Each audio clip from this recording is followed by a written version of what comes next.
Le principe de la libre circulation mis sur pause en Allemagne. À partir d'aujourd'hui et pendant 6 mois, l'Allemagne effectivement renforce ses frontières avec des contrôles aléatoires. Et l'Allemagne qui va multiplier à partir d'aujourd'hui ses contrôles aléatoires. Mais qu'en pensent les frontaliers, tous ces hommes, ces femmes qui travaillent en Allemagne notamment? Reportage à Strasbourg de la correspondante d'Europe 1, Mélina Fachin.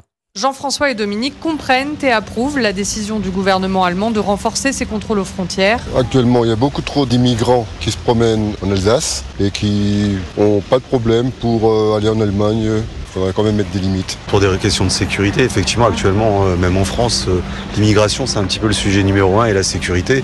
On peut comprendre les décisions de l'Allemagne. Et ils aimeraient, pourquoi pas, que la France prenne exemple sur son voisin d'outre-Rhin. Si ça pouvait un petit peu limiter une immigration clandestine ou autre, oui, je comprendrais, je serais d'accord. Pourquoi pas, oui. Mais certains émettent des doutes quant à l'efficacité d'une telle mesure. Parce que après l'immigration, elle se fait plus dans le sens pays de l'Est vers la France que la France vers l'Allemagne. Et puis comme dit, ça va être des contrôles qui vont être aléatoires. Étant donné que les frontières, c'est pas des barrières qui existent réellement et qu'il y a toujours un moyen de passage. Il ne faut pas complètement fermer les frontières, moi je dirais, pour aider d'autres peuples. Je ne pense pas que ça va vraiment être efficace. Ces contrôles seront temporaires, prévus pour l'instant pour une durée de 6 mois. Strasbourg, Mélina Fachin, Europe 1.